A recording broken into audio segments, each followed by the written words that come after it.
Hi, I want to work on some knee stability today, he says as he falls backwards. So knee stability, when you're on the water, you're going to need this because all the time we're getting pressure coming into our knees, pounding it over the little waves, pounding it over the chop, even supping when you're going gently on there, you're going to need that stability in your knees. So what we're going to work on is range of motion. We're going to work on your quads.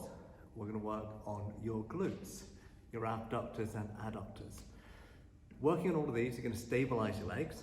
It's going to make everything a lot more comfortable. And if you have any issues such as bursitis, such as impingement, then the stronger the muscles are, the less strain you're going to have on the joint itself, which is going to relieve some of the pain, some of the discomfort caused by a lot of your issues.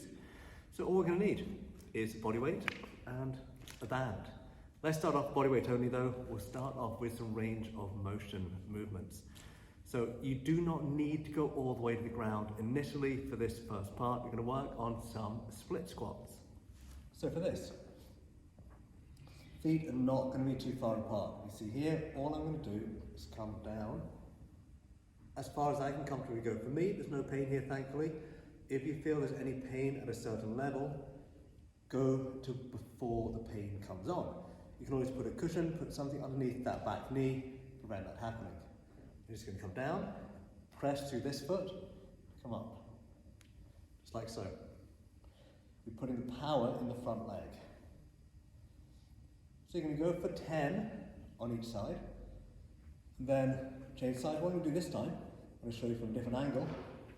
So notice, my knee is tracking over my foot, over my toes. It's not coming in, it's not going out. Tracking over them. Don't worry so much if your knee goes slightly in front of your toes. That's okay. It's not a big problem. As long as there's no pain or any impingement. So there we go. Now for balance, if you find you wobbling all over the place with that, wanting to concentrate squeezing in your core, squeeze your stomach in, and a nice strong back. So for a nice strong back, what I'm doing, squeezing my shoulders back and down, that's tightening up my lats, which is going to give me more balance. So that's the initial one. Nice straightforward movement, down and up in the split squat.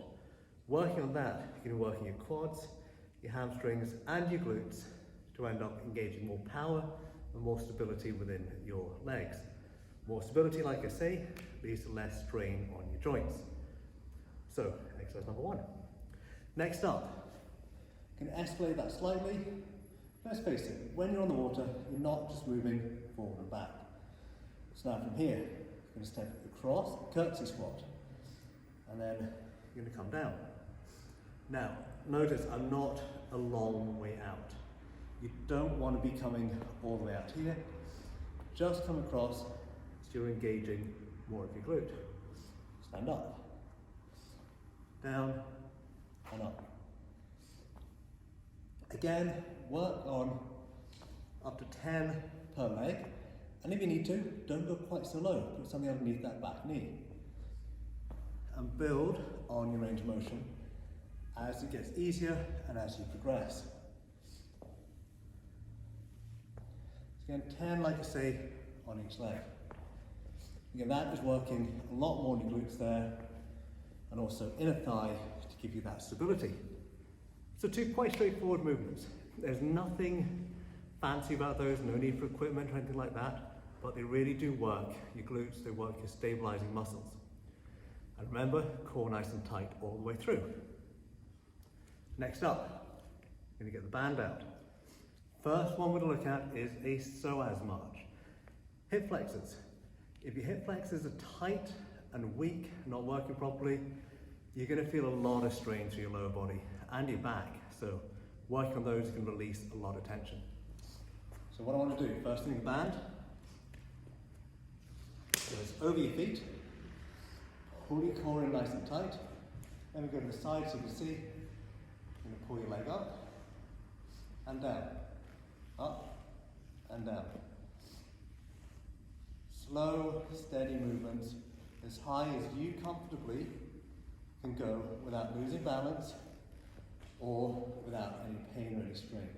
So from the front, just like so, So I'm trying to keep everything nice and balanced, just lifting up using this. So you should feel it going all the way down the front of your thigh there. For this, I'd say work on 10 to 20 reps. That's a big rep range. If the 10 feels easy, increase to 20. If the 20 still feels easy, try and get a thicker band. Work on a band where you can actually get some good work on it. You can also do that movement sitting down, you can do it lying down. Lots of options for that. So that's for your hip flexors. Next up, abductors and adductors. Also a fantastic one for your glute med, which will end up just giving you so much stability. So the band this time is going to go either just below the knee or just above the knee. It's easier just above the knee, so we'll start there. So go side on so you can see the position. Coming down like so. And you're going to go lead with the knees. And move like so. Crab walk. So let me go this way so you can see more here. Like so. Already I'm feeling it here and I'm feeling it here. So for that, you can go for 10 steps each way. Now, if you notice on that, I didn't go very far apart my legs. You do not want big movements. Small, steady movements, constant pressure is going to win the day on that one. So now, we'll put the band away. Next up, do a little bit more on your glutes. We're going to do some fire hydrants. The more strength you get here, the less pressure is going to be on your knees and stabilizing joints. So here we go. This position here, core pulled in, and move like so. You can add a band to this if you really want to, but initially, just do body weight. And go for 10 to 15 on each leg. First of all, change legs. So if I come this way, you'll see it a bit differently. Notice my hips are not opening like crazy. They are just here. So 10 to 15 per leg on there. They're the first movements you're going to do. What I'm going to do later on this week, I'll introduce some more movements right down for your ankles, a bit more stabilizing stuff, balance work for your knees. But before I leave today, one last little thing.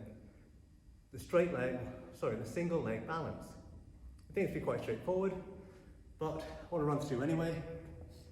Bend the leg that you're standing on, like so. Just going to balance there, straight away. I can feel my ankles moving, my feet moving. Now, see, I'm wearing shoes. What I'm going to do, take them off to reveal some far too early Christmas socks. So bent leg. The more of this you can do barefoot or in your socks, the better. Shoes have extra stability in them, which does not actually help your balance work, your stabilizing work. So you want to hold it for say a minute on each leg, and try and keep yourself as stable and level as possible. Find a point in the distance to look at, core nice and tight, and just hold it. So there you go. First little installment of balance work, stability work for your legs. There'll be more to come this week, so keep your eyes peeled. Thanks guys.